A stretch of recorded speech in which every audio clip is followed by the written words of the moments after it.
सतगुरु महाराज की सच्चे दरबार की। है शाम सखा तो है सोने नैनों का उजियारा। भगवान श्री कृष्ण से अर्जुन कह रहे हैं, मेरा जीवन रूखा था, सूख चुका था, तूने आकर हरा भरा कर दिया। अर्जुन के पास किसी चीज की कमी नहीं थी, संसार की सुख संपत्ति वैभव, लेकिन ये सब चीजें अर्जुन को कोई सुख ना दे पाई, क्योंकि मनुष्य को सुख तब तक नहीं मिलता जब तक उसे सही दिशा नहीं मिलती। सुख देने वाली चीजें भी उसे दुख ही देती हैं।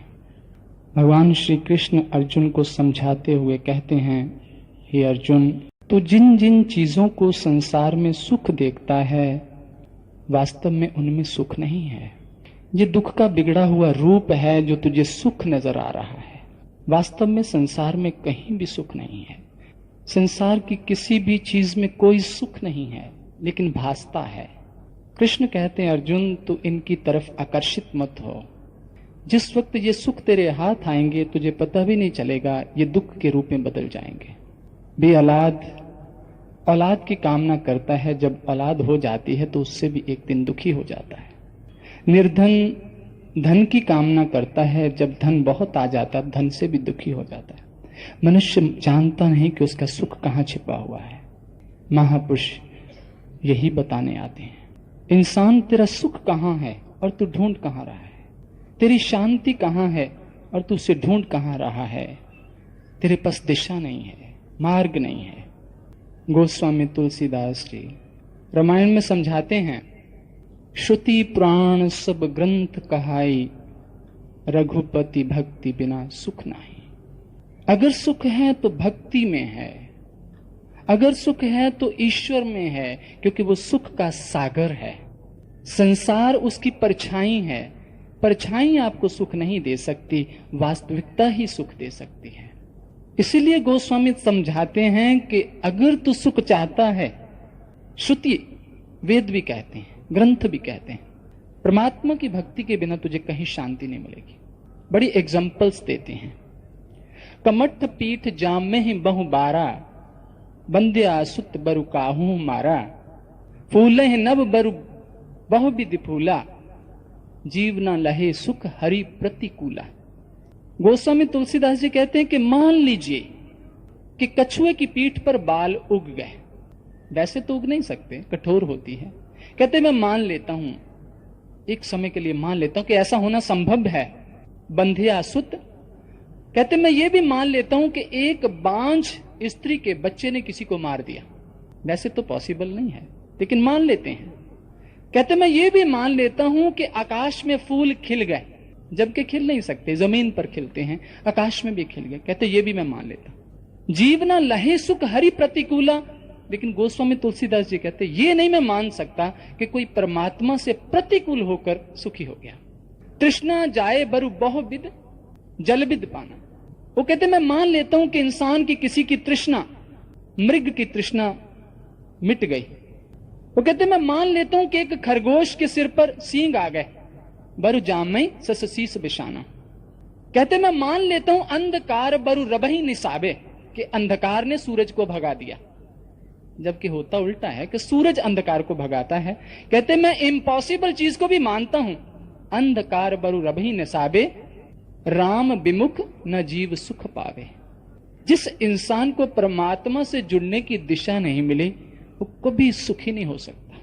जो सुख को चाहे सदा, ये भी कह देते हैं कि अगर इंसान तू चाहता है कि सुख तू सुखी हो जाए, तो एक रास्ता बताता हूं।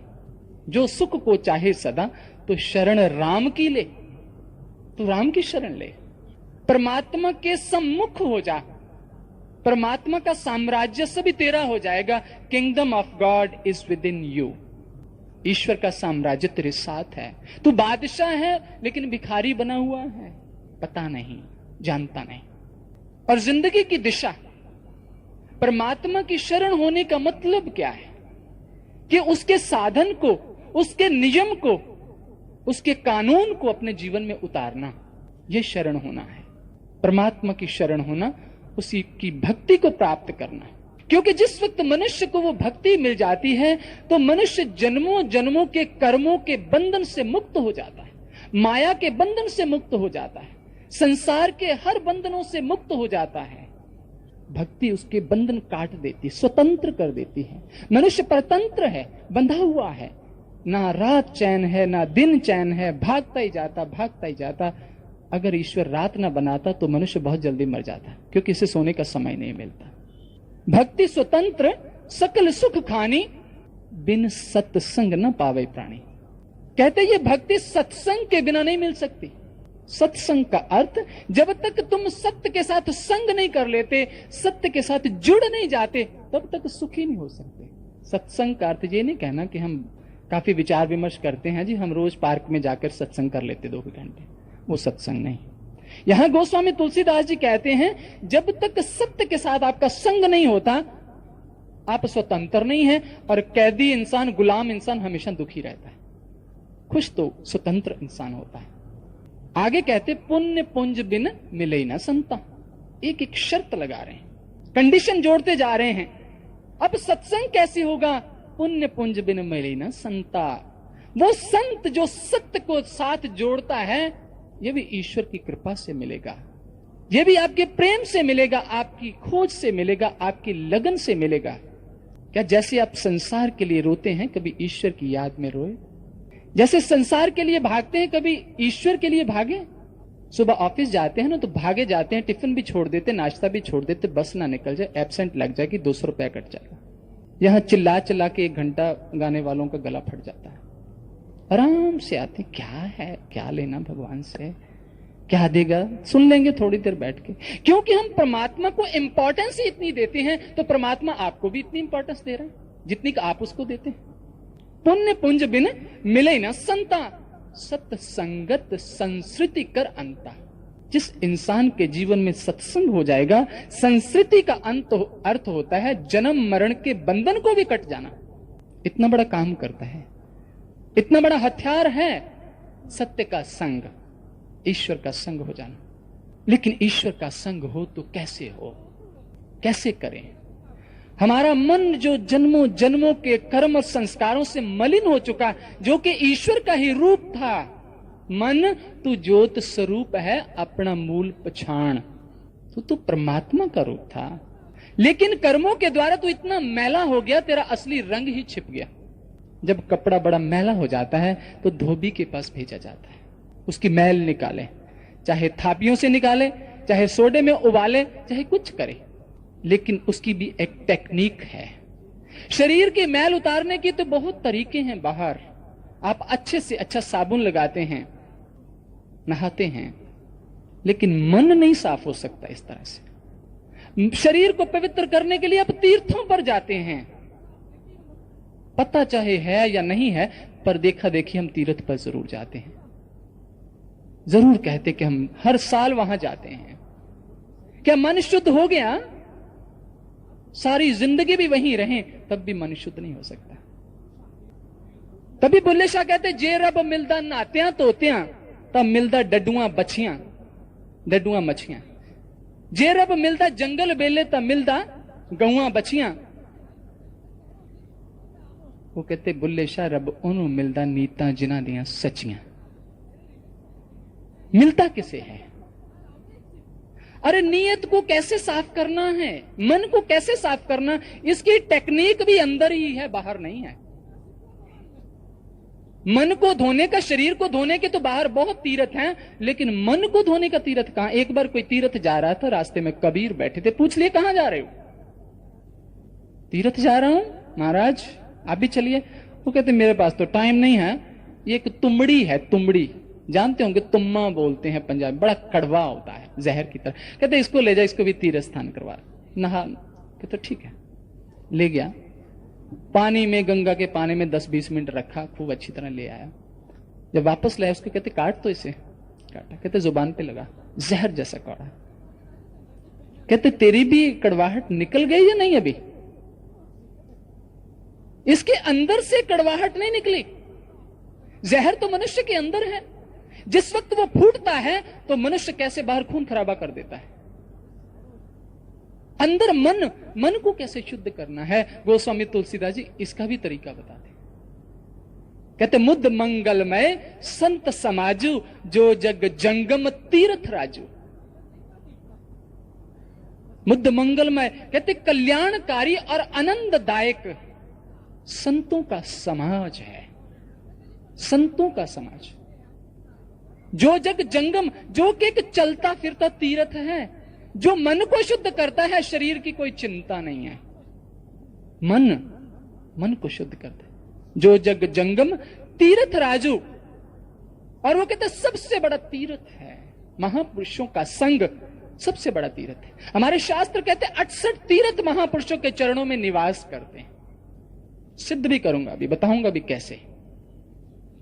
वो कहते राम भक्ति जहां सुरसरी धारा, कहीं महापुरुषों की संगत हो रही हो तो वहां ब्रह्म की चर्चा चलती है, सत्संग चलता है। कहते ये गंगा की धार है जो आपके मन पर चोटें मार रही है। इंसान उठ जाग, लानत है तेरे जीवन पर, तू अपना काम कर। राम भक्ति वो चर्चा ईश्वर की एक गंगा की धारा है। सरसई ब्रह्म विचार प्रचारा, कहते महापुरुषों की संगत में सरस्वती, ब्रह्म का प्रचार, ब्रह्म का ज्ञान, यह सरस्वती है। कि आपको जिस परमात्मा की चर्चा सुनते ब्रह्म के साथ जोड़ा गया, कहते सरस्वती।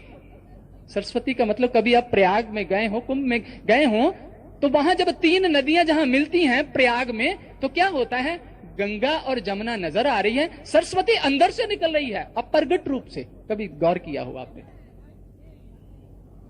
इसी तरह सरस्वती वो सूक्ष्म नाड़ी, जिस वक्त महापुरुष आपको दीक्षित करते हैं, जो अंदर है, गुप्त है, वो प्रकट हो जाती है, अंदर से प्रकट होती है। कहते ये सरस्वती महापुरुषों के चरणों में। आगे बताते हैं, विधि निषेध में कलमल हरनी, कर्म कथा रविनंदन बरनी। कहते तीसरी यमुना, महापुरुषों की संगत में जाके ज्ञान लेने के बाद पता चलता है विधि निषेध में क्या करना चाहिए, क्या नहीं करना चाहिए, क्या अच्छा है, क्या बुरा है, क्या मुझे कर। आदमी को कसौटी मिलती है कि मुझे क्या करना चाहिए। अंधा आदमी क्या करता था, आंख मिलने के बाद वो विचार कर सकता है कि जो मुझे करना चाहिए, नहीं करना चाहिए। तीनों नदियों का संगम हो गया। कहां हुआ? महापुरुषों की संगत से। और आज आप गौर से ध्यान करें, ये तीर्थ कहां बने हुए हैं, तीर्थ स्थान कहां बने हुए हैं, जहां कभी ना कभी कोई महापुरुष पधारे, उनके चरण पड़े, उनकी संगत हुई, उन्होंने तप किया, उन्होंने साधना की, उसी जगह पर तीर्थ बन गए। वैष्णो देवी वैष्णवी ने छोटी बाल अवस्था में वहां साधना के अंदर एनलाइटेंड हो गई थी, मर्ज हो गई थी। उस स्थान को हम आज तक पूज रहे हैं। वहां एक छोटी बच्ची जिसका नाम वैष्णवी था, जो राजा वैष्णव की लड़की थी, वो साधना के अंदर मर्ज हो गई थी, एनलाइटेंड हो गई थी, समाधि ले ली थी उसने उस गुफा के अंदर जहां जाकर आज हम मत्था टेकते हैं। उसने और हम उसको नमस्कार करते हैं, उसके चरणों को नमस्कार करते कि वहां कोई भक्त इतना महान हुआ। हेमकुंड साहब कहते वहां गुरु गोविंद सिंह जी ने तपस्या की। गंगा जहां अनेक ऋषि मुनियों ने सत्संग सभाएं ये सब कुछ किया। काशी जहां भगवान शिव ने उपदेश दिया ज्ञान का, वो तीर्थ बन गए। लेकिन वहां जाने से हमें मिला क्या? महापुरुष कहते इस चीज को छोड़ो। एक बार कबीर के साथ लोग झगड़ा करने लगे। कबीर सत्संग कर रहे और तीर्थ पर ही विचार कर रहे थे। बहुत लोग जो किसी बात को समझने का प्रयास नहीं करते लेकिन उबल पड़ते हैं। कबीर को कहते, कबीर साहब आप तीर्थों का खंडन कर रहे हैं? कहता बिल्कुल नहीं, मैं तीर्थों का खंडन नहीं। खंडन तो महापुरुष करते ही नहीं किसी का, खंडन तो झूठ का होता है, सच का कोई खंडन थोड़ी होता है। वहां कबीर साहब एक श्लोक उच्चारण करते हैं, झगड़ा एक नबेड़ो राम। ये परमात्मा, ये बड़ी दुविधा होगी संसार में, ये झगड़ा को खत्म करो। झगड़ा एक नबेड़ो राम, जो तो को अपने जन से है काम। झगड़ा कौन सा? कहते मन बड़ा या जास्यो मन मान्या। परमात्मा मन बड़ा है या वो चीज बड़ी है जिस द्वारा आपका मन प्रभावित हो जाता, मन मान जाता है। आप ही बताइए कौन सी चीज बड़ी हुई दोनों से? मन बड़ा या वो चीज बड़ी जिसके द्वारा आपका मन प्रभावित हो गया? वो चीज बड़ी हुई ना। मन तो ना बड़ा हुआ ना, ऐसी चीज के अंदर आकर्षण था, आपके मन को प्रभावित कर दिया। दूसरी जगह कहते राम बड़ा या जिन राम जाने, कहते राम बड़ा है जब वो बड़े हैं जिन्होंने राम को जाना। कौन बड़े हुए? सोचो कौन बड़े हुए? जिन्होंने राम को जाना, जिन्होंने जान के राम की कीर्ति को फैलाया, राम की महिमा को फैलाया। बड़े तो वो भक्त हैं। वो कहते ना तू आमे वस बहुत किन आवणे, ना तू आमे वस वेद पढ़ावने, ना तू आमे वस बहुत दान दे, ना तू आमे वस बहुत सियाण पे। सब कुछ तेरे वस अगम अगोचरा, तू भगता के वस भगता ताण तेरा। वो भक्त के अंदर प्रेम की डोर से बंधे भगवान। बड़े तो वो हैं जिन्होंने भगवान को भी गुलाम कर लिया।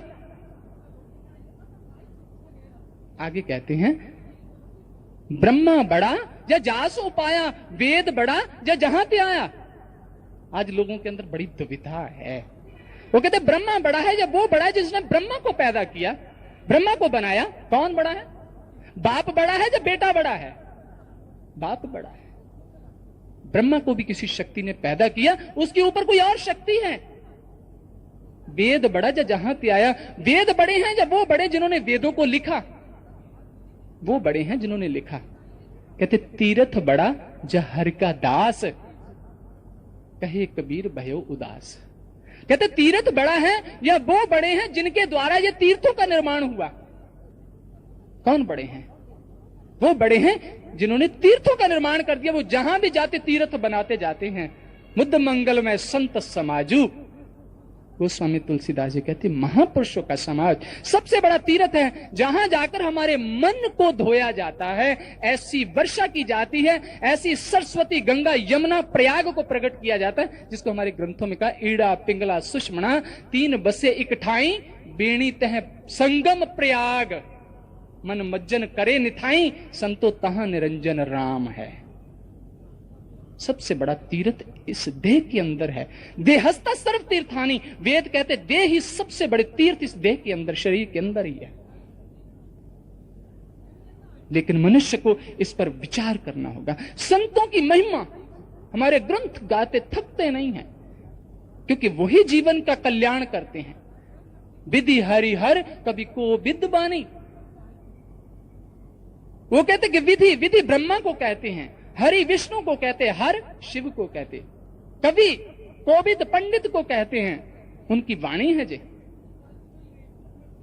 कहत साधु महिमा सकुचानी। वो कहते कि हम भी साधु की महिमा कह नहीं पा रहे, अनंत है उसकी महिमा। संत की महिमा वेद ना जाने, गुरु ग्रंथ में लिखा है संत की महिमा वेद ना जाने, जेता सुने तेता बख्याने। महापुरुषों की संगत, जिस इंसान को कोई ऐसे महापुरुष मुर्शद, कामल मुर्शद, पूर्ण संत मिल जाए, उसकी जिंदगी की नई शुरुआत हो जाती है, जीवन का कल्याण शुरू हो जाता है। मनुष्य की यात्रा अमृतत्व की ओर शुरू हो जाती है, वरना तो मृत्यु की ओर ही भाग रहा है। महापुरुष समझाते हैं इंसान के जीवन में संत का पदार्पण जब तक नहीं होता, मनुष्य क्या जिंदगी से मिलाप नहीं होता। वो जिंदगी से नावाकिफ ही रहता है। जीता तो जरूर है, एक शरीर को लेकर जीता है, जिस शरीर के अंदर जिंदगी नहीं अभी आई, क्योंकि जिंदगी बंदगी का नाम है। और जिस जीवन के अंदर संत का पदार्पण होता है, उसकी जिंदगी आरंभ हो जाती है। हमारे ग्रंथों में लिखा गुरु की कितनी आवश्यकता है जीवन के अंदर, बहुत आवश्यकता है। कबीर साहब एक बात कहते बिन सतगुरु उपदेश सुर नर मुनि नहीं निस्तरे, ब्रह्मा विष्णु महेश सगल जीव को गने, खोजो सतगुरु संत जीव काज को चाहूं, मेटो भव का अंक आवागमन निवारूं। इससे स्पष्ट और क्या बोले, इससे ज्यादा और क्या कहें। हम ही विचार ना करें तो कसूर किसका है। वेद कुतेब कहो मत झूठे, झूठा जो ना विचारे, जो विचार नहीं करता। वो कहते कि बिना संत के सानिध्य के, बिना महापुरुषों की शरण से सुर नर मुनि नहीं निस्तरे। चाहे कोई देवता, चाहे मुनि, नारद मुनि सर्व वेदों शास्त्रों के प्रकांड ज्ञाता और विद्वान थे, लेकिन बड़ा तप किया, बहुत तप किया। इतना तप किया कि कामदेव उसके चरणों में आके गिर गया, कामदेव को जीत लिया। जिस वक्त नारद देखते हैं कि मेरे अंदर इतनी शक्ति आ गई, कामदेव मेरे चरणों में गिर पड़ा, जिस कामदेव को भगवान शिव को जलाना पड़ा, भगवान शिव ने उसको खत्म किया कामदेव को, आज वो कामदेव मेरे चरणों में पड़ा। मेरी शक्ति तो शिव से भी महान है। अहंकार आ गया। भगवान विष्णु लीला रचते हैं, मुंह बंदर का बना देते हैं उसका, स्वयंवर में जाता है, अपमान होता है, सारी तपस्या भंग हो जाती है, सारा तप उसका भंग हो जाता है, क्षीण हो जाता है। उसे समझ आती कि मैं क्या अपराध कर दिया, मैं कितनी बड़ी गलती कर दी। क्यों गलती कर दी? क्योंकि मार्ग दिखाने वाला नहीं था कोई, उसके पास आई शक्ति का गलत प्रयोग हो गया। जाता है सनत कुमार के पास, चरणों में गिर पड़ता है कि मुझे वो मार्ग दीक्षा दो, मुझे वो आत्मा का ज्ञान दो। वो कहते तुम क्या जानते हो? प्रश्न किया नारद से, तुम क्या जानते हो?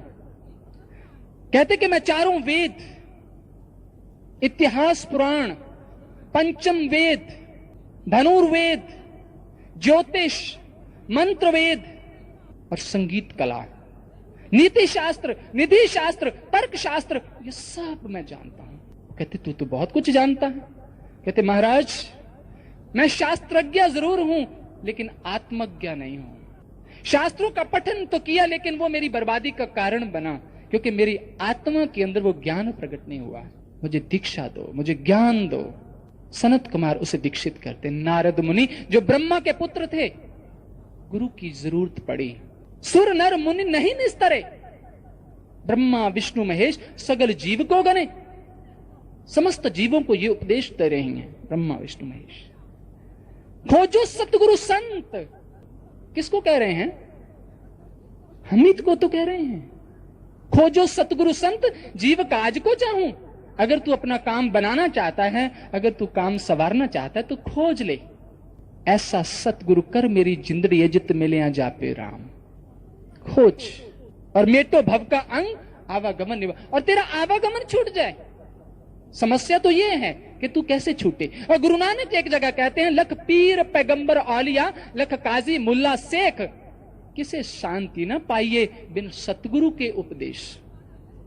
कोई काजी, मुल्ला, कोई औलिया, पैगंबर, कोई भी हो, लेकिन गुरु के ज्ञान के बिना जीवन का कल्याण नहीं हुआ। साईं बुल्ले शाह प्रकांड विद्वान, सिद्धियां, शक्तियां, बहुत कुछ था, बड़ा सैयद कुल।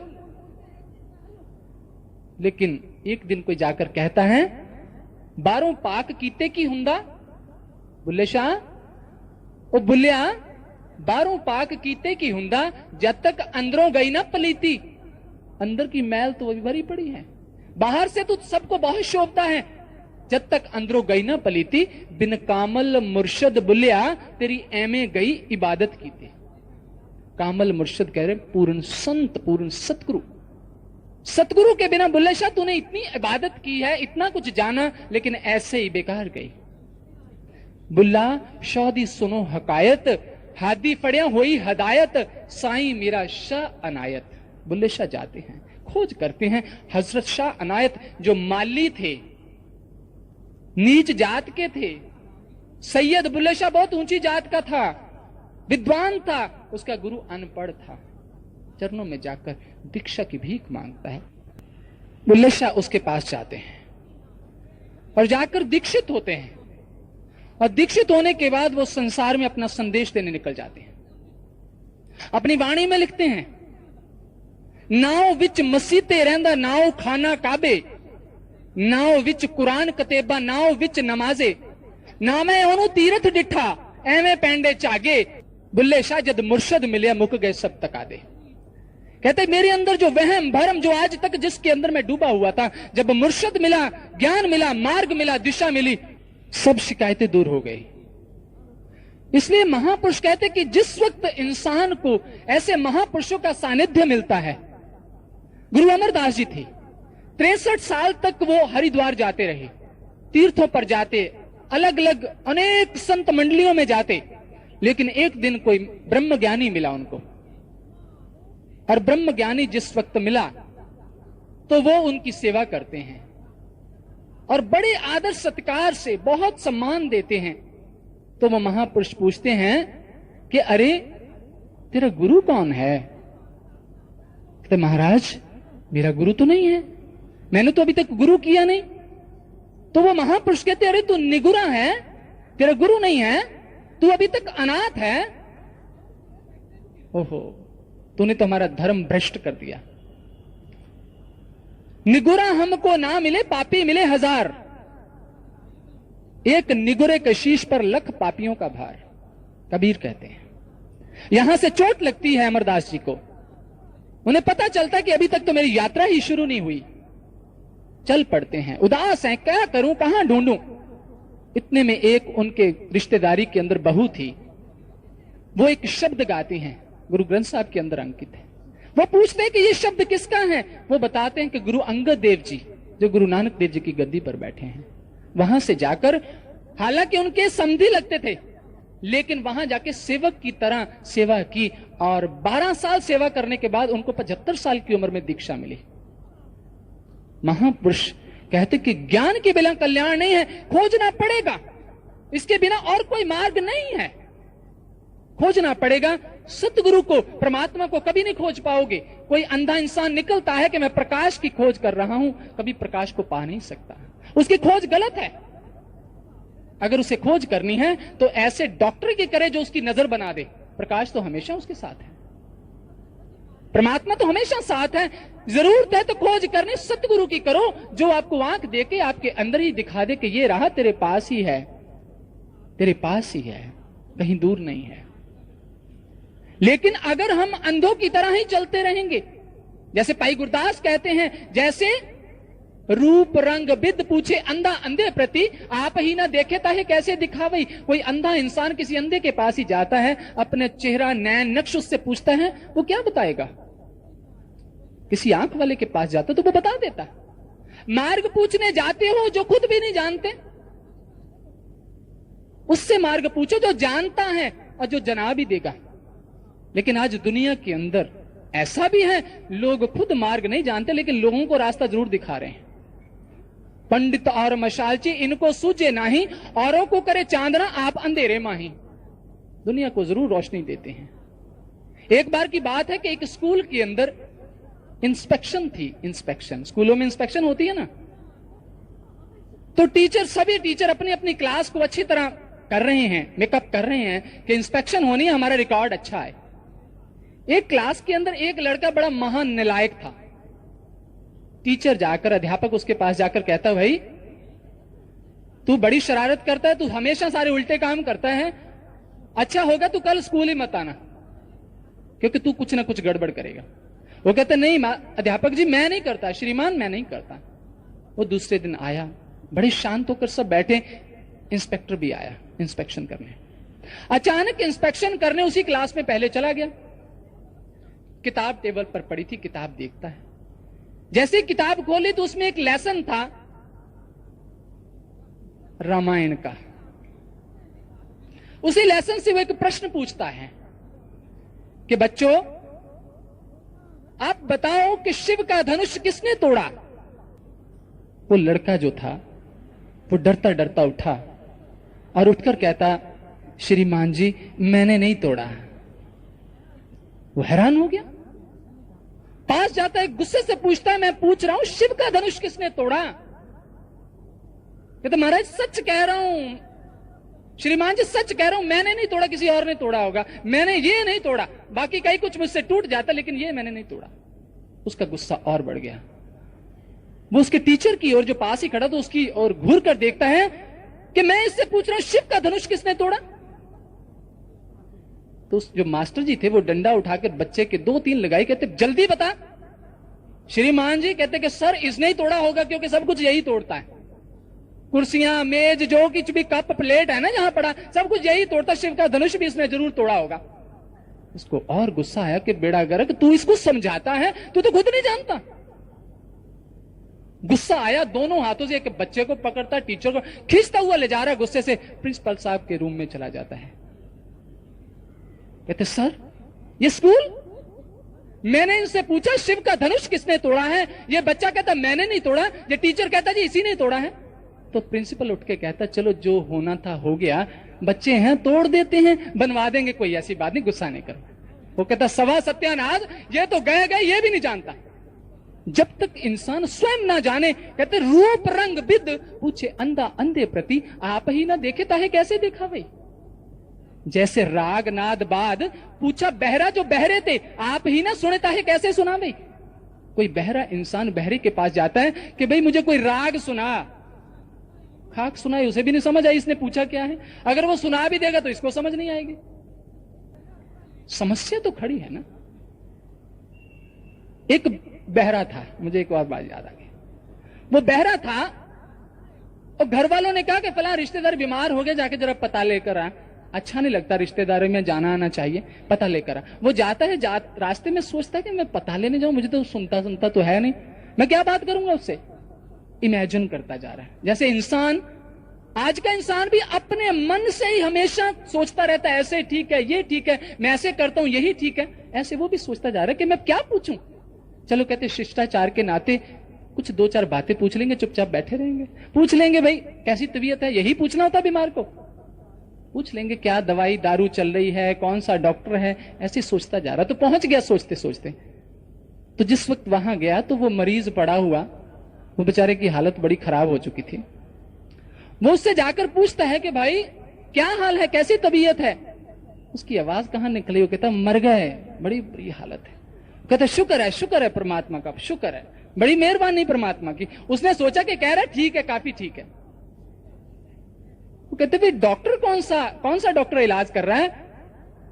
गुस्सा तो उसको आया, भी ये मेरा पता लेने आया।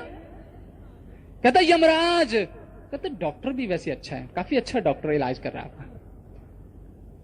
दवाई कौन सी खाते हैं आप। उसका गुस्सा बहुत चढ़ गया उसको, कैसा बंदा खबर लेने आया। कहता जहर जहर जहर। कहता वैसे दवाई भी बहुत अच्छी खाते रहोगे, जल्दी आराम आ जाएगा। सुनाई नहीं दिया।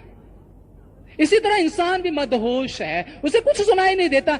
बहुत कुछ महापुरुष समझाने आते हैं लेकिन उसे कुछ समझ नहीं आता। माया की बात बड़ी जल्दी समझ आ जाती है। कहते जैसे बहरा बहरे ते बचन विवेक पूछना चाहे, कह ना सकत ताहे कैसे समझा वही। कहते बिन सतगुरु खोजे ब्रह्म ज्ञान ध्यान। लाइन सुनने वाली है। बिन सतगुरु खोजे ब्रह्म ज्ञान ध्यान, अन्यथा अज्ञान आन पे न आवई। कहते जब तक सतगुरु नहीं मिलेगा तब तक ना ज्ञान हो सकता है ना ध्यान हो सकता है, क्योंकि ध्यान ज्ञान के बाद आता है।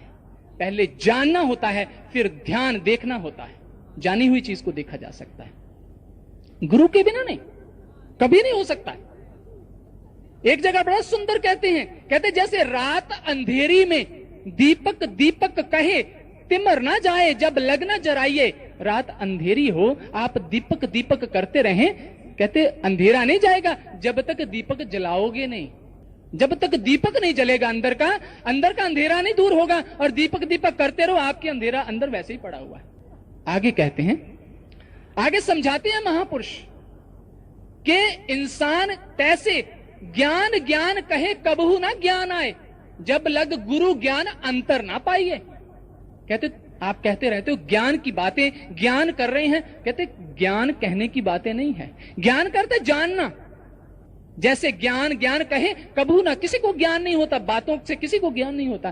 कब तक, जब लग गुरु ज्ञान अंतर ना पाइए। जब लग कोई गुरु आपके अंदर जना नहीं देता, ज्ञान नहीं हो जाता आपको। कहते तैसे ध्यान ध्यान कहे ध्यान हो ना पावत है। कहते वैसे ध्यान ध्यान करने से तू ध्यान नहीं लगा सकता। जब लग गुरु दर्श अंदर ना दिखाइए, जब लग कोई महापुरुष अंदर दर्शन ना करा दे। ध्यान कब लगता है, दृष्टि दृष्टा दर्शन, तीन चीजों का होना जरूरी है। ध्येय ध्याता ध्यान, तीसरी जगह ध्यान आता है। साधन साधक साध्य, तीन चीजें हैं। जब तक दर्शन नहीं होगा तब तक दृष्टा दर्शन नहीं कर सकता। सामने दर्शन किसका करना? ध्यान तो किसी चीज का लगाया जाता है। चाइना के अंदर एक बार एक आदमी जिनका नाम था चंग, वो एक दिन ऐसे ऐसे घुमाया जा रहा है जैसे तलवार घुमा रहा, हाथ में उसके कुछ भी नहीं, ऐसे ऐसे किया जा रहा है। पास से एक आदमी गुजरा, कहते भाई ये क्या कर रहा है? तो ये ऐसे ऐसे क्या हो रहा है?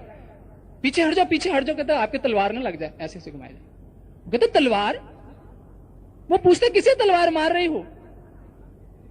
कहते भगवान बुद्ध ने कहा कि कहीं आपके सामने शैतान आ जाए, कहीं आपके सामने शैतान आ जाए तो तलवार से, ज्ञान की तलवार से छिन्न भिन्न कर दो, छिन्न भिन्न कर दो। तो इधर उधर देखते, कहते शैतान कहां है? शैतान तो नजर नहीं आ रहा। कहते फिर तलवार भी कहां है?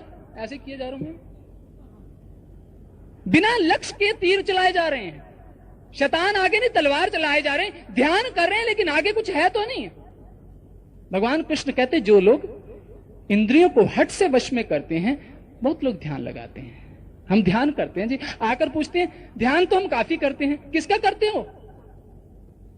किसका ध्यान कर रहे हो? ये ध्यान नहीं है। मत इस गलत फहमी में रहना कि ध्यान है। ध्यान तो कोई चीज ही और है। ध्यान तो गुरु करवाता है। जिस वक्त अंतर्दर्श दिखाइए, अंदर दर्शन कराता है उस ब्रह्म स्वरूप का, फिर ध्यान शुरू होता है। फिर शुरू होता है ज्ञान ध्यान, दोनों चीजों का आपस में संगम है। यह भक्ति है। अब महापुरुष ये समझाते हैं कि गुरु के बिना समझ आ गई, दुनिया जानती है कि गुरु की जरूरत है, लेकिन गुरु कैसा हो, किसके पास जाएं? बड़ा खतरा सा भी है आजकल तो, क्योंकि आज की बात नहीं, ये तो सदियों से चली आई। गरुड़ जी भी काकभूषणी से प्रश्न पूछते हैं कि संत असंत मरहम तुम जानो। संत और असंत में आप फर्क जानते हैं? महाराज मुझे बताइए संत और असंत में फर्क क्या होता है? इसका मतलब असंत त्रेता युग में भी थे। भाई आज तो कलयुग है, आज तो संतों की बाढ़ आई हुई है, बाढ़, संभाले नहीं जा रहे। हर इंसान ये वस्त्र पहन लेता, संत बन गया। बड़ा आसान है संत बनना, उनको पता ही नहीं द डेफिनेशन ऑफ द संत है क्या, परिभाषा क्या है। कपड़े पहन लेने से कोई संत नहीं बन जाता। पुलिस की वर्दी पहन लेने से कोई चोर पुलिस नहीं बन जाती। कोई चोर पुलिस की वर्दी पहन ले तो वो पुलिस का आदमी जिस दिन हाथ चढ़ गया तो जेलों के पीछे जाएगा। नकली नोट जब चलते हैं, पहले तो बहुत चलते हैं, पर किसी पारखू के हाथ में आ जाएं, उग्र अंत न होए निबाहु। गोस्वामी तुलसीदास जी कहते हैं कि जब ये भेद खुलता है, आज पेपरों के अंदर यही तो आ रहा है। लोग भी शर्माते हैं, बताते नहीं कि हम भी इनके चेले थे, मुंह छुपाते हैं। संसार के अंदर नेकी बदी हमेशा चली आई। महापुरुष संसार में आए, वो यही बताने आए सच क्या है, झूठ क्या है, क्या करना है। वो किसी की निंदा करनी नहीं आए। वो किसी आधार को लेकर, कसौटी को लेकर, शास्त्र के आधार को लेकर चलते हैं, मनमानी बात नहीं करते, ताकि हमें पहचान हो कि गुरु करना है तो कैसा करना है, गुरु कैसे करें, जानना होगा इस चीज को। कहते जो खुद भी जुड़ा हो और हमें जोड़ दे उसके साथ, उस आत्मज्ञान से जोड़ दे, गुरु की पहचान। लेकिन गुरु की पहचान कभी बुद्धि से मत करना, धोखा खा जाओगे। बुद्धि से तो कर रहे हैं आज दुनिया, देखो बुद्धि कितना रश। कहते जी बड़ी भीड़ है जी, बड़ी भीड़ है। मैं कहा जाके वो शराब के ठेके पर देख लिया करो, शाम को 7 बजे बड़ी भीड़ होती है। भीड़ पहचान है क्या? संतों के पीछे आज तक भीड़ हुई? चारों युगों का इतिहास हमारे सामने साक्षी है। नहीं, सत्य के पीछे कोई विरले व्यापारी होते हैं, भीड़ नहीं होती। इंसान की चाहत भी यही है ना, सच की खोज किसे है, सच की जरूरत किसे है। दुनिया देखो मस्त दीवानी, भक्ति पावना बूझे जी। कोई आवे तो बेटा मांगे पेट रुपया लीजिए जी, कोई आवे तो दुख का मारा हम पर कृपा कीजिए जी, कोई रचावे ब्याह सगाइयां संत गुसैया रीजे जी। सच्चे का कोई ग्राहक नहीं, झूठे जगत पति जय जी। कहे कबीर सुनो भाई साधो, इन अंधों को क्या दीजिए जी, क्या दें? गुरु की पहचान बुद्धि से नहीं हो सकती, वेश से। हम सोचते वेश, ये संतों का वेश है। एक बार हम कहीं गए, बहुत पुराने सज्जन हमारे थे, जो पहली जिंदगी, संसारी जिंदगी के अंदर भी हमारा उनका व्यापार था। तो वो कहते नमस्कार, उठ के, बुजुर्ग थे, उठ के नमस्कार करने लगे। मैं कहते नहीं, आप ऐसे नहीं करो प्लीज। कहते नहीं नहीं, हम आपको थोड़ी, आप तो आपके वेश को, इस वस्त्रों को कर रहे हैं। मैं कहता ये तो बहुत गड़बड़ कर रहे हैं, ये तो और भी गलत कर रहे हैं। क्योंकि इन्हीं वस्त्रों के अंदर रावण भी आया था, और वो तो एक रावण त्रेता में था। आज तो रावणों की गिनती नहीं है, सिर्फ ढका हुआ इन वस्त्रों से। वस्त्रों से किसी की पहचान मत करना, धोखा खा जाओगे। और आज धोखा भी इसीलिए हो रहा है। उजला सा लिबास पहनकर, चेहरा है नूर वाला, कई कहते हैं नूर भी बड़ा है, बड़ा नूर है। क्या पहचान? जिस संत के चेहरे पे नूर बड़ा, मैं कहूं नूर नहीं, अंगूरी नूर है, वो अंगूर खाते हैं खूब, वो नूर है। संत की पहचान ये नहीं है। संत की पहचान करनी है, करनी। साइंटिस्ट की पहचान क्या है कि वह लेबोरेटरी के अंदर जाकर केमिस्ट्री को प्रूव करता है। कोई ड्राइंग टीचर जाके प्रूव नहीं कर सकता। जल जाएगा, अपने भी हाथ जला लेगा, स्टूडेंट्स के भी ऊपर भी तेजाब डाल देगा, उल्टा सीधा कुछ कर देगा। लेकिन साइंटिस्ट जानता है किस चीज की कैसी रेशो, कैसे करना, क्या करना है। संत की पहचान ज्ञान है, बाहरी पहचान नहीं है। लेकिन बाहरी पहचान से आज इंसान भटक रहा है, क्योंकि उसके पास कोई ऐसा बैरोमीटर, कोई ऐसी कसौटी नहीं है जिससे वो कसे कि मुझे संत की प्राप्ति होगी। आज बहुत लोग कहते हैं जी हमने तो गुरु कर लिया, उनको कुछ नहीं पता गुरु, ज्ञान, ध्यान क्या होता है, कुछ नहीं, लेकिन हमने गुरु कर लिया। नहीं, आपको पहचान देने आए हैं, आपको कसौटी देने आए हैं कि संत की कसौटी क्या होती है। जहां मर्जी जाओ ढूंढो, आपके पास पहचान होगी तो ढूंढोगे, पता होगा, सौदे का पता होगा कि मैं सौदा क्या लेने जा रहा हूं। कोई गलत सौदा नहीं दे देगा, आप नहीं लेके आओगे, क्योंकि अगर आपको पता होगा, अगर नहीं पता होगा, जो कोई देके, जैसे आप बहुत लोग, हम तो नाम ले आए हैं, नाम ले आए, हम तो नाम मिल गया, वो शब्द दे दिया जाता, जाओ रटते रहो, तोते बन जाओ। नहीं, हमारे अंदर कुछ घटता है, हमें कुछ दिखाता है, हमारे अंतर जगत के अंदर हमें भेजता है, इंद्रियों से परे करता है। संत करनी करता है, कथनी नहीं, समझाता नहीं है, दिखाता है, शिक्षा नहीं देता, दीक्षा देता है। संत की यह पहचान है। गुरु की पहचान आत्मज्ञान, वो हमें आत्मज्ञान देता है, आत्मा का अध्ययन करवाता है, आत्मा का स्वरूप दिखाता है, शरीर से परे ले जाता है। आत्मज्ञान के 4 पहलू हैं, 4 चीजों से वाकिफ कराता है। आत्मज्ञान क्या है?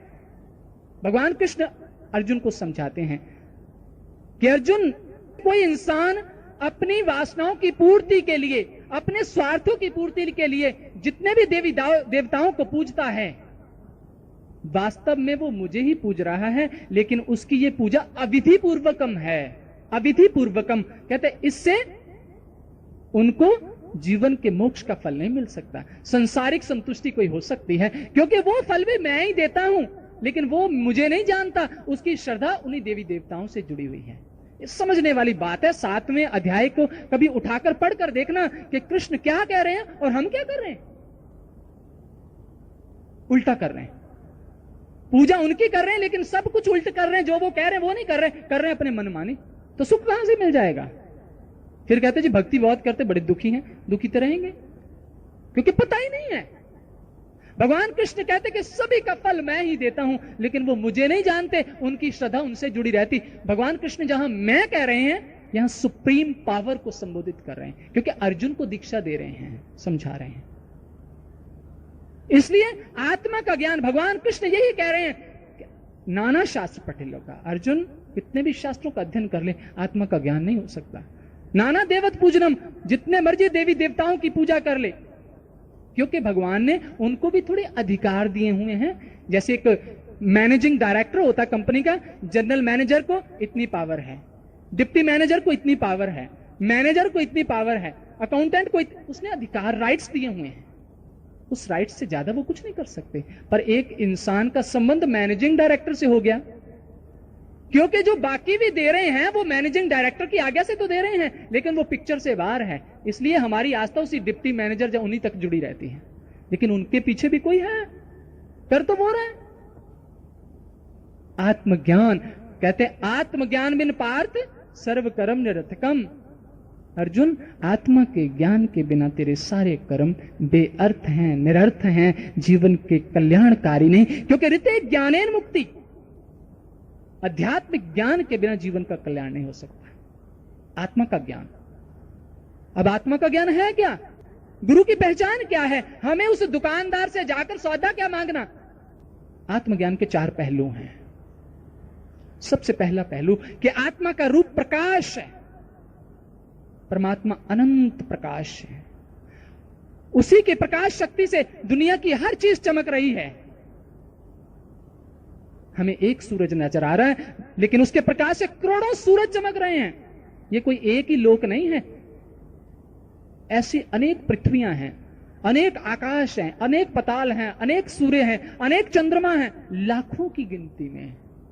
उन सबको प्रकाशित कर रहा है परमात्मा का प्रकाश। वही प्रकाश आत्मा के रूप में हर जीव के अंदर बैठा है। और जिस वक्त गुरु अपना प्रैक्टिकल प्रयोग शुरू करता है तो सबसे पहले हमारे अंधकार जगत के अंदर प्रकाश करता है, दृष्टि खोलता है, दिव्य दृष्टि देता है।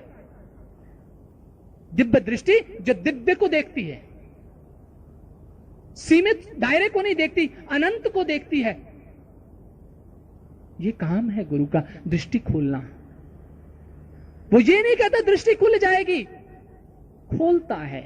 डॉक्टर ये नहीं कहता कि ऑपरेशन हो गया 10 साल बाद तुझे नजर आना शुरू हो जाएगा। कैसा कहता आंखों का डॉक्टर? नहीं। जिस वक्त ऑपरेशन करता, पट्टी खोलता है तो आपसे पूछता है कि क्या नजर आ रहा है। मरीज बताता है, डॉक्टर खुश हो जाता है कि मेरा जो ऑपरेशन है वो कामयाब रहा।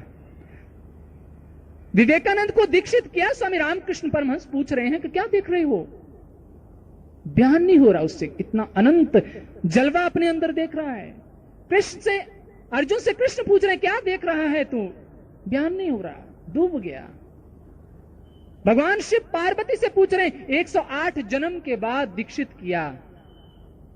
पार्वती भी तो शिव की अनन्य भक्त थी, 107 जन्म उसका तप करती थी, लेकिन 108वें जन्म में जिस वक्त दीक्षित कर रहे हैं तो महाशिव पुराण के अंदर लिखा हुआ है, वो पूछ रहे हैं कि पार्वती क्या नजर आ रहा है? बताती हैं, ईश्वर के रूप बताती कि क्या क्या देख रही है अपने अंतर जगत के अंदर। गुरु ये काम करता है, आपको आध्यात्मिक जगत में आत्मा के उस रूप का दर्शन कराता है, तब आपका ध्यान शुरू होगा।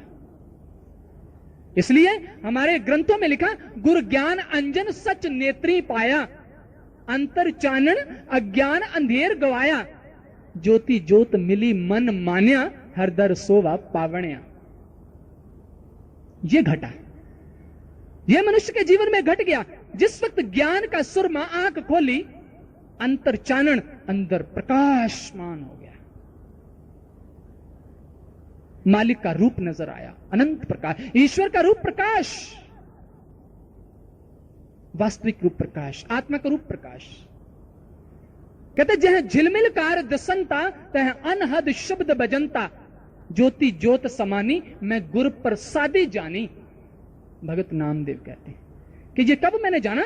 जब गुरु का ज्ञान मिला, मैं अपने अंदर ये जलवे देख रहा हूं, अनंत जलवे। महापुरुषों ने जो कुछ दिया, जो कुछ बताया, जो कुछ लिखा, उन्होंने देखकर लिखा। लेकिन हमारे अंदर तो कुछ नहीं, हम सुनी सुनाई बातें इधर से सुन के अंदर भर लेते, मुंह से बाहर निकाल देते जाकर। हम सोचते कि हम तो बड़े ज्ञानी हो गए। नहीं, अंतर ज्ञान ना आयो जित कित सो जी पाए, बिन डिठा क्या सलाइए अंधा अंध कमाए। कहते जिस चीज को देखा ही नहीं उसकी महिमा क्या गा सकते हो? उसके गुण क्या गाओगे जिसको देखा ही नहीं? उसकी तारीफ क्या करोगे? देखने के बाद किसी चीज की तारीफ होती, क्या सुंदर है, कमाल है। देखने के बाद, परमात्मा को देखने के बाद गुण गाए जाएंगे।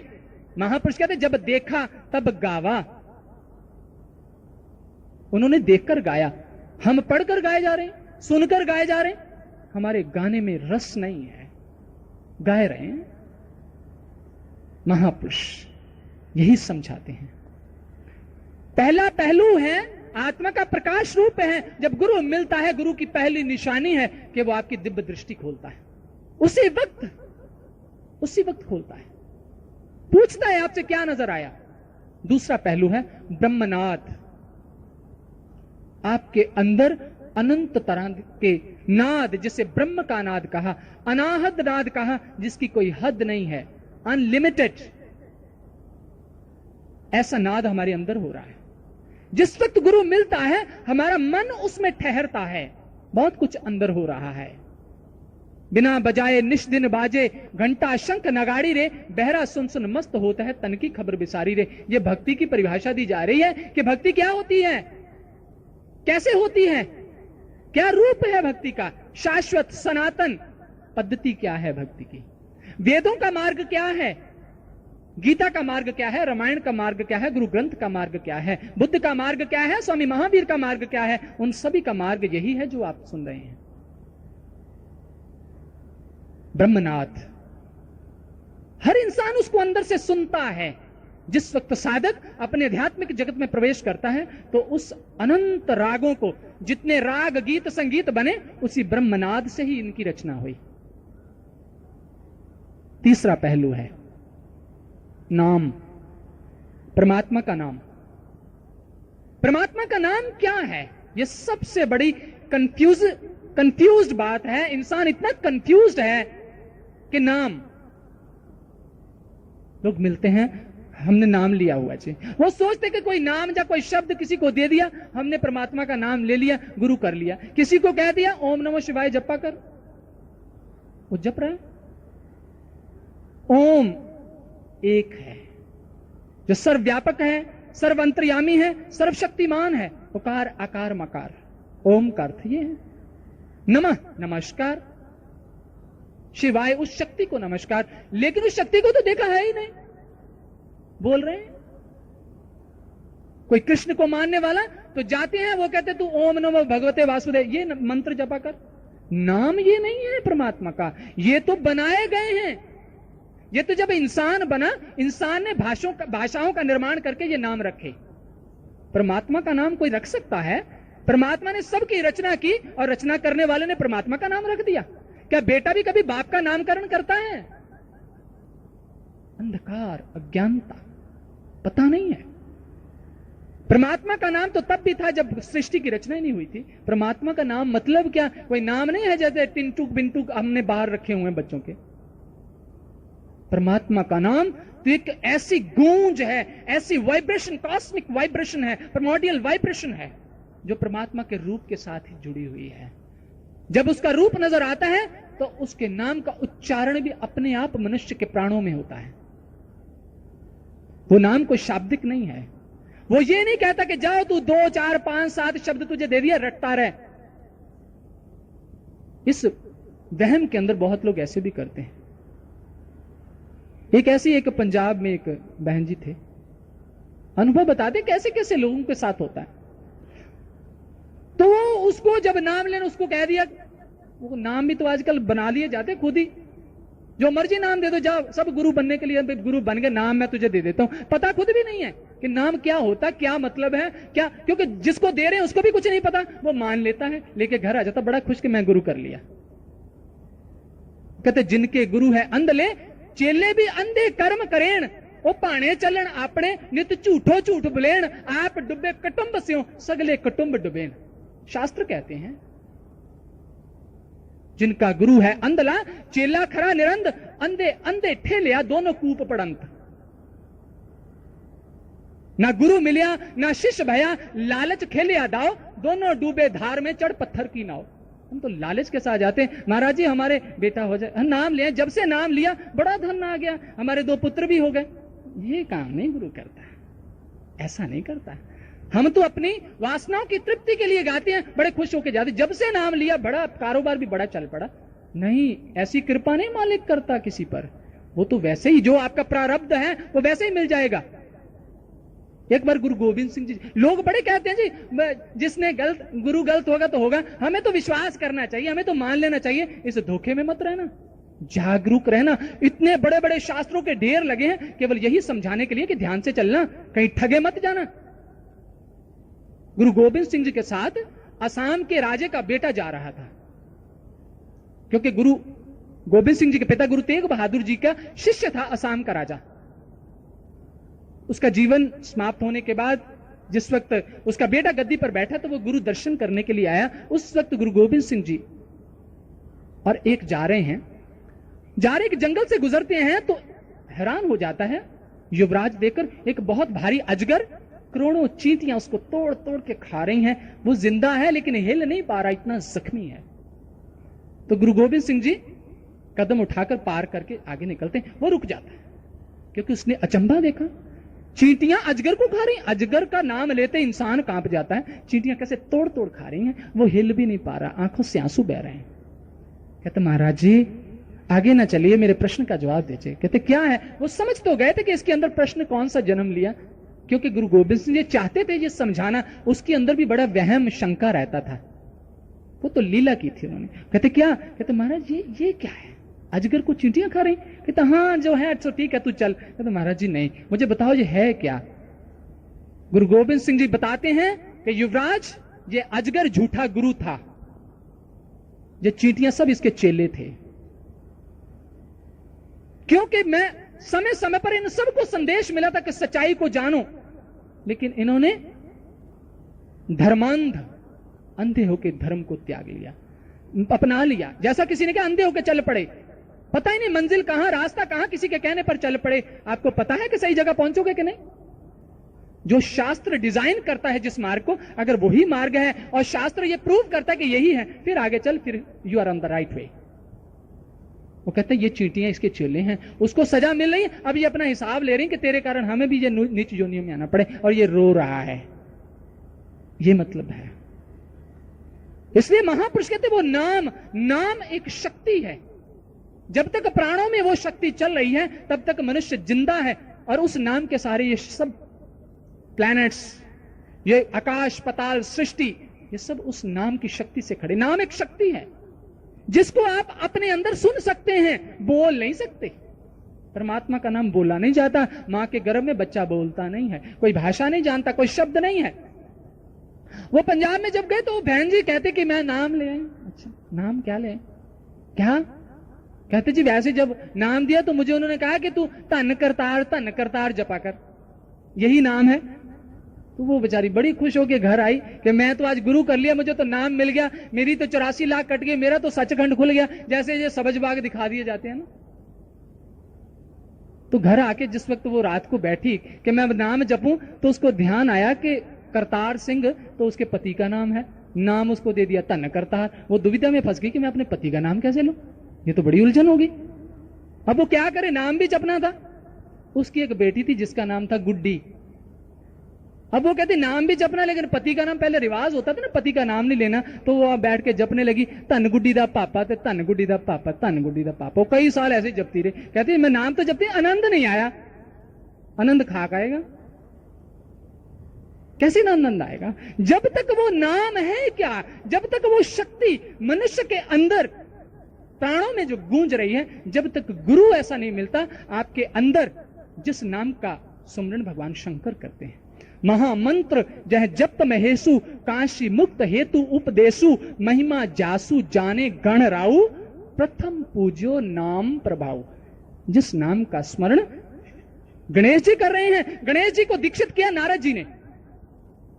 कहते सबसे पहले उस नाम का स्मरण कर। नारद जी ने कौन सा नाम जपा जो आजकल हम जप रहे हैं? आजकल तो ऐसा भी है कि जाओ जो 5-7 नाम ले जाओ, जो आपको सूट करे, आसान हो वो ले लो। एक किसी गुरु के पास वो कहते जो मंत्र दिया ना मैं तो भूल गया जाके, मुझे तो याद ही नहीं रहा। कहते चलो वो वापस दे दे, मैं तुझे एक आसान सा दे देता हूं। धोखा है। शास्त्र क्या कहता है? ऋग्वेद कहता है ऋचो अक्षरे परमे व्योमन यस्मिन देवा आदि विश्व निषेधु यस्तन वेद कृमचा कष्ट जस्तद विदुस्त इमे समस्ते। वो एक ऋचा है, वो अनेक नाम नहीं है कि 2, 4, 5, 7 नाम ले। कोई कहता है जी हम तो 3 नाम। आपके कितने नाम है जी? हमारे 100 नाम है। 100 शायद बड़ा नाम हो जाए, बड़ा खुश होकर बताते हमारे तो 7 नाम है जी। आपके कितने हैं जी? नाम की भी गिनती होती। परमात्मा एक है, एको नाम एको नारायण त्रहे भुवन एका ज्योति। शास्त्र तो ये कहता है। वही क्रीचा प्राणों के अंदर चल रही है। गुरु जब मिलता प्राणों में भेज देता है, प्राणों में लगा देता है, सुनाता है। लेकिन ये माला ले जाओ, जपा करो 16, 20, 25, बड़ा कंपटीशन चलता है बहुत ही। एक आदमी के पास हम गए, इतनी बड़ी माला, वो इतना सारा गुच्छा बनाया, वो पूरा थैला माला से भरा, कहता है 16 जरूर करता हूं, 16, 3,32,000 मंत्र हो जाते हैं।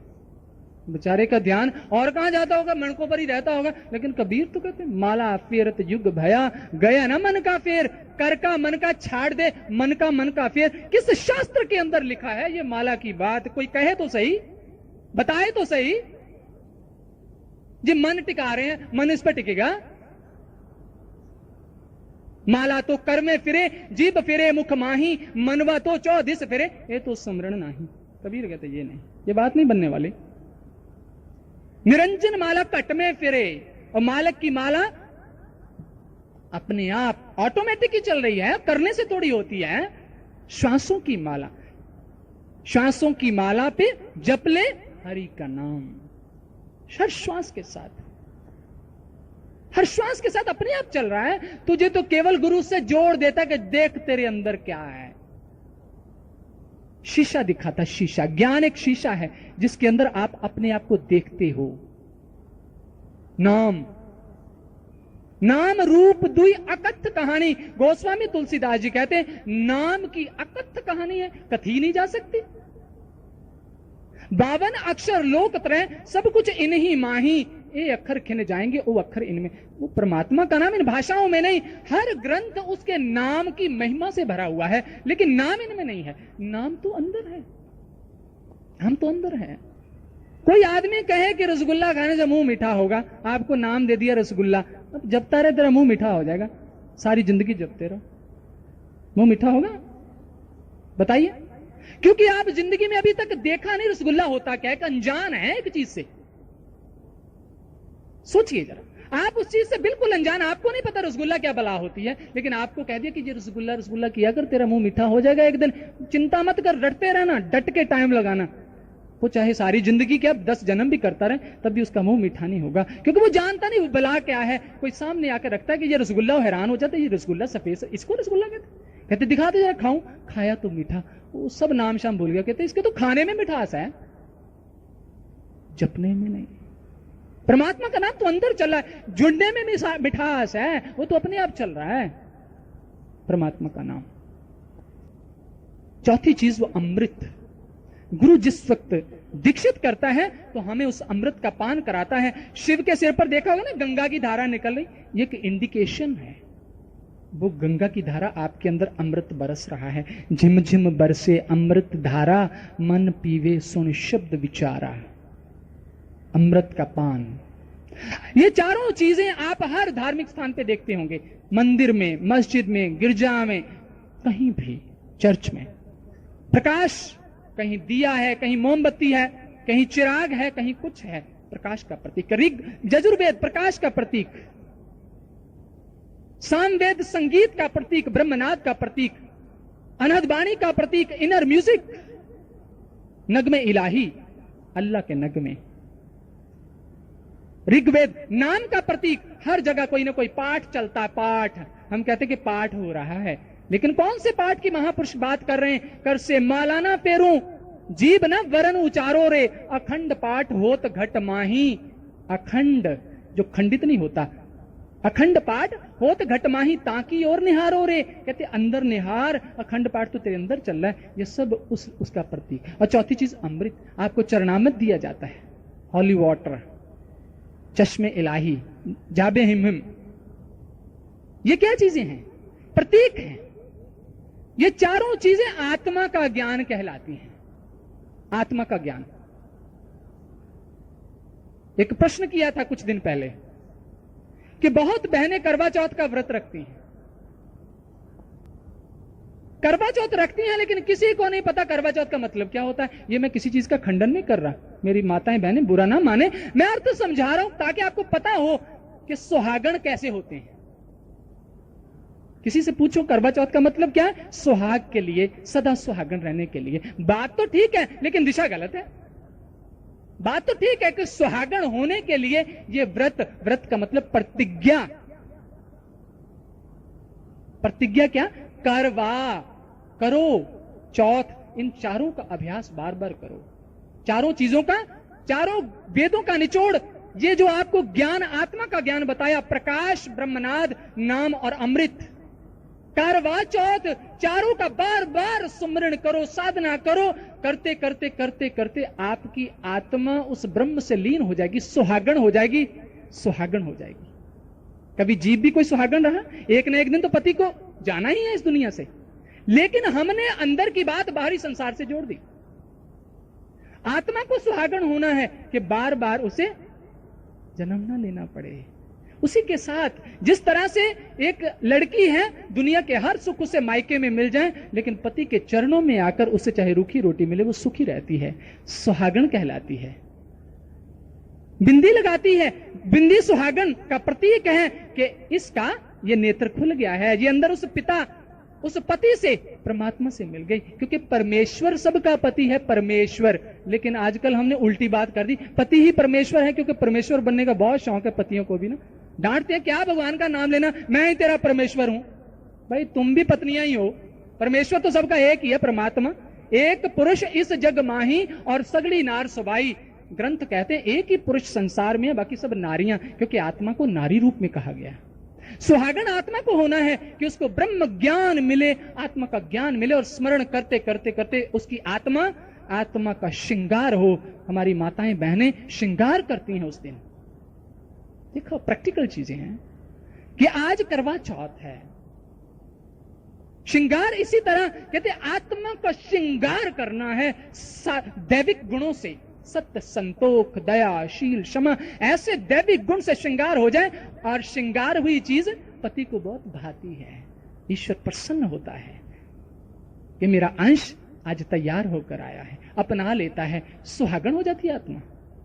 करवा चौथ ये होता है, करवा चौथ। लेकिन हमें, क्योंकि वास्तविकता हमारे इतिहास के अंदर कोई भी पर्व है, कोई भी महापुरुषों ने चीजें जो चलाई हैं, चाहे कोई भी है, उन सब का संबंध अध्यात्म ज्ञान से है। लेकिन अध्यात्म ज्ञान ना होने के कारण हमें इन सब चीजों की कोई समझ नहीं आ रही। हम उसको केवल क्रियाओं के अंदर ही रखा हुआ है ताकि, और हमें उन चीजों का कोई लाभ भी नहीं मिलता। नहीं, उस दिन बहुत कई क्विंटल फेड़ियां बिक जाती हैं, करोड़ों क्विंटल मिठाई बिक जाती है। ठीक है, अब लोगों का हिसाब तब सेट है। ज्ञानी पुरुष को पता है क्या करना है, जो अभी पहले बात कही ना कि क्या करना है क्या नहीं करना। एक महापुरुषों की संगत और ज्ञान के द्वारा, दृष्टि के द्वारा समझ आ सकती क्या करना चाहिए क्या नहीं करना चाहिए। इसलिए जीवन के अंदर जब तक हमारे पास दृष्टि नहीं है, ज्ञान नहीं है, हमारे जीवन का कल्याण नहीं हो सकता। संसार की हम कितनी भी भक्ति करें, भगवान कहते हैं उसका फल मैं उसको जरूर दे देता हूं, और उसका फल संसार तक सीमित है। उसका फल का आत्मा के साथ कोई संबंध नहीं है। आत्मा को शांति नहीं मिल सकती। वो तो एक टेम्परेरी रिलीफ है। जैसे कोई मजदूरी करता है तो मालिक उसकी मजदूरी की कीमत देकर उसको पीछे से हटाता है, उसके अंदर उसके प्रति कोई भाव नहीं है। आप कितनी भी पूजा पाठ करते हैं, परमात्मा, क्योंकि उसे पता कि विधि, मेरे मार्ग तक पहुंचने वाला मार्ग इसने नहीं अपनाया, इसने अपने अज्ञानता का मार्ग, बाहर का मार्ग अपनाया, इसलिए वो उसका फल तो जरूर दे देता है, लेकिन वो फल संसार तक सीमित होता है। उसके जीवन का कल्याण, आत्मा को मुक्ति नहीं मिलती। आत्मा तो बंधन में फिर पड़ी रही, क्योंकि मन को पकड़ने वाली वो कुंडी नहीं मिली नहीं थी वो। इसलिए महापुरुष जो समझाने आते हैं, वो एक कसौटी देने आते हैं। महापुरुष कभी किसी की निंदा नहीं करने आते। क्या कृष्ण ने निंदा की? राम ने निंदा की? नानक ने निंदा की? नहीं, निंदा नहीं की। अगर वो सच नहीं बताते तो आज हमें धार्मिक ग्रंथों के रूप में उस सत्य की कसौटी ना मिलती। वो गए हरिद्वार, कोई पानी दे रहा था सूर्य को पानी दे रहा था। अब नानक समझाने लगे कि इसने इसको भक्ति समझ लिया है और सारी जिंदगी जैसे ही करता रहेगा, इसकी आत्मा का कल्याण नहीं होगा, इसकी मुक्ति नहीं होगी। परमार्थ के कारण परोपकार की भावना आ गई। दयालु होते हैं, उन्होंने कहा कि मैं अगर इसे समझाऊंगा कि ये ठीक नहीं है तो ये मेरी बात नहीं मानेगा। तो वो क्या करने लगे कि ऑपोजिट डायरेक्शन में पानी ऐसे डालने लगे। वो मुड़ के देखता गुस्से से, ये क्या कर रहा है? कहते कि मैं पानी दे रहा हूं अपने खेतों में। खेत तेरे कहां है? कहते पंजाब में है। मूर्ख हो गया, ये पानी खेतों तक पहुंचेगा, पंजाब पहुंचेगा। कहते अगर तेरा सूरज तक पहुंच सकता तो मेरा पंजाब नहीं पहुंच सकता। तरीका है समझाने का। उन्होंने एहसास कराने का प्रयास किया कि ये जो तू कर रहा है ये तेरा, इससे नहीं कुछ होगा। ठीक है, बहुत अच्छा बात है, सूर्य को पानी देना भी चाहिए। उससे क्या होता है, वो तो एक साइंटिफिक रीजन है उसके पीछे कि पानी के अंदर से होकर जो सूरज की किरणें पास होकर आपकी बॉडी पर लगती हैं, उससे आपकी बॉडी के कई विकार, शरीर की कई बीमारियां ठीक होती हैं। ये कारण है पानी, सूर्य को पानी देने का। इसको तो धर्म से जोड़ा गया ताकि मनुष्य इस चीज की रिस्पेक्ट करे, लेकिन उसने उसी को भक्ति समझ लिया। तुलसी को हम जोत जगाते, सब कुछ करते हैं, हो तो और हम तुलसी की शादी करते हैं। बताओ, बेचारे कई लड़कियां की शादी नहीं हो पाती, लेकिन तुलसी की शादी में बड़ा दाज दिया जाता है। मैं तो देखकर हैरान रह गया। आज से 3 साल पहले कहीं बैठे हुए थे, जब प्रचार में है, हमारी आंखें भी तब खुली, हम भी तो अंधे ही थे। मैंने कहा ये आज क्या है, बड़े टेंट, कहते तुलसी की शादी हो रही है। तो मैंने कहा अपने ब्लॉक में कोई रहती है? नहीं, कहते वो तुलसी किसी लड़की का नाम नहीं, पौधा। उसके लिए दाज दहेज, कहीं बेड, कहीं वो कड़ा। और मैं कहूं हद हो गई, कमाल हो गई। मुझे यकीन ना आए, पूरी रात तक मैं सोचता रहा। मैं कहा मुसीबत ले लीजिए मैंने बात सुनकर, तुलसी की शादी। अरे ये क्या अंधापन है। तुलसी क्या है? एंटीसेप्टिक है। उसकी जहां वेव्स, जिस वातावरण में वो लगती है, उसके आसपास का जो वायुमंडल है बड़ा शुद्ध हो जाता है, बैक्टीरियलेस हो जाता है, उसमें कोई ऐसे गंदे बैक्टीरिया नहीं रहते, वातावरण शुद्ध हो जाता है। इसलिए उसकी रिस्पेक्ट, और उसको खाओ। हमारे आयुर्वेद के अंदर तुलसी में इतने गुण हैं, आदमी कहते कई बीमारियां, कई दवाइयां बनती हैं तुलसी के पत्तों से। ये तो ठीक है, रिस्पेक्ट है। इसको इसलिए जोड़ा गया कि मनुष्य इसको पानी डाले और इसकी देखभाल करे, क्योंकि ये बड़ी लाभदायक है। पीपल को पानी डालते हैं क्यों? हमने भक्ति समझ लिया, दीपक जलाए, ये कर रहे हैं, मत्था टेका, धीरे धीरे वहां मंदिर बन जाता है, चलो छुट्टी। नहीं, पीपल एक ऐसा पेड़ है जो 24 घंटे ऑक्सीजन देता है। बाकी कोई पेड़ ऑक्सीजन 24 घंटे नहीं देता, और ऑक्सीजन मनुष्य के लिए बहुत जरूरी है। इसलिए पीपल को भगवान कृष्ण कहते हैं मैं पेड़ों में पीपल हूं, क्योंकि उसके अंदर श्रेष्ठता है। वो मनुष्य के लिए ही जी रहा है, 24 घंटे उसके लिए एक ऐसी गैस पैदा कर रहा है जो उसके सांस लेने में जरूरी है। अनेक ऐसी चीजें जो हम करते तो हैं लेकिन पता नहीं है, क्योंकि हमारे पास वो ज्ञान नहीं है, वो दृष्टि नहीं है, और इसीलिए लोग हमें मिसगाइड करते हैं। तो जैसा हो जाएगा, ये हो जाएगा वहम, भय। अज्ञानता से भय पैदा होता है, भय से भ्रम पैदा होते हैं। महापुरुष अज्ञानता के अंधकार को मिटा देते हैं। ना भय रहा ना भ्रम रहा, चिंता ही कोई नहीं है। कोई आ गया तुझे भस्म कर दूंगा, बड़े डर जाते। नहीं मां, ऐसा मत करना। आप बताओ क्या करें? क्या अगर आपके पास कसौटी है ना, तो आपके सामने कोई टिक नहीं सकता, क्योंकि आपको भी तो पता नहीं है। डर जाते, भय, उसी वक्त भय आ जाता है। महापुरुष निर्भय करने आते हैं। निर्भय, वो आकर आपके हाथ में तलवार नहीं पकड़ा देते कि काट डालो, खून खराबा कर डालो कि तुम निर्भय हो जाओ। नहीं, अंदर निर्भयता पैदा करते हैं। वो ज्ञान की शक्ति, आत्मा का दर्शन, निर्भयता तो यहां होती है। लेकिन गुरु कभी कथनी नहीं, गुरु करणी का नाम है। लेकिन फर्क करना कि वेश देखकर मत भूलना, वेश देख मत भूलिए। पूछ लीजिए ज्ञान, कहीं जाना तो ये पूछना जाके कि मुझे ये चाहिए, क्या है, मिल जाएगा। जब तक ये चारों चीजों का प्रैक्टिकल एक्सपीरियंस ना मिले, तब तक मत समझना कि गुरु मिला है। कहीं ऐसे गलतफहमी में बैठे रहो। जो लोगों को ज्ञान देते थे, हिंदुस्तान ही नहीं, हिंदुस्तान के बाहर जाकर लोगों को, और दुनिया में उनका बड़ा नाम भी है, लेकिन उनके पास भी ज्ञान है, वो भी रोते हैं, छुप कर आते हैं, किसी को पता ना लग जाए। लेकिन मालिक पास नहीं फटकने देता। नहीं, ऐसे नहीं। इसका तरीका कुछ और है। दुनिया को धोखा, किसी के जज्बात के साथ खेले, खुद मार्ग नहीं पता था दुनिया को बताने निकले। यह सबसे बड़ा अपराध है। अपराधी वो तो अपराधी, जो लोग खुले में अपराध करते वो तो पुलिस के रिकॉर्ड में है, लेकिन ऐसे अपराधी हैं जो नकाब पहनकर अपराध करते, उनको कौन पहचाने? ज्ञान की दृष्टि पहचानेगी उसको, ज्ञान की दृष्टि। तब पता चलेगा कि सच क्या है, झूठ क्या है, बगुला की करनी क्या है, हंस की करनी क्या है, कोयल की करनी क्या है, कौवे की करनी क्या है। करनी से पता चलता है, शक्ल से तो एक से नजर आते हैं। संत की पहचान कथनी नहीं, करनी है। जब आपके जीवन के अंदर ऐसा कुछ घट जाए, समझ लेना कि हमें भक्ति का मार्ग मिला है। उससे पहले मत समझना कि आत्मा का कल्याण चाहे एक तो क्या 1000 जन्म भी लेकर करते रहो, आत्मा का कल्याण नहीं हो सकता। और गीता के अंदर लिखा है, अंतिम शब्द कहूंगा, 8वें अध्याय के 28वें श्लोक के अंदर पढ़ लेना जाकर, अर्जुन जो रहस्य तूने मेरा जाना है, मतलब ज्ञान जब दिया, जो मेरे रहस्य, मैं एक रहस्य था, मैं शरीर नहीं था, मैं तो कुछ और था, जो तूने अभी जाना है, कहता इसको ना वेद पढ़ने से जाना जा सकता है, ना यज्ञ करने से जाना जा सकता है, ना दान करने से जाना जा सकता है, ना तप करने से जाना जा सकता है। 8वें अध्याय का 28वां श्लोक। कृष्ण निंदा नहीं कर रहे, कृष्ण सच्चाई, हमारे जो भी वेद शास्त्र हैं वो हमें सत्य की ओर इशारा कर रहे हैं। इशारा, इधर चलो, इधर चलो, इधर चलो। हम उधर तो नहीं चल रहे, उस इशारे को पकड़ लेते कि तुझे नहीं छोड़ेंगे। मील पत्थर लगा है कि आगरा 200 मील दूर है, वो पत्थर ने तो इशारा किया कि 200 मील दूर है, और हमने देखा आगरा, हमने पत्थर को पकड़ लिया, हम आगरे पहुंच गए। वो तो इशारा है।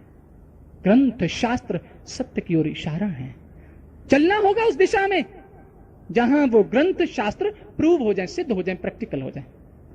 और भगवान कृष्ण कहते हैं इसके द्वारा जो कुछ भी है, लेकिन रहस्य, मेरे रहस्य को जानकर तू उस परम पद की प्राप्ति करेगा और मुझ तक पहुंचेगा। जो मार्ग तुझे, जो रहस्य तूने समझा है, वो इन सब चीजों के द्वारा भी नहीं तू प्राप्त कर सकता था, भगवान कृष्ण कहते हैं। इसलिए आपको संदेश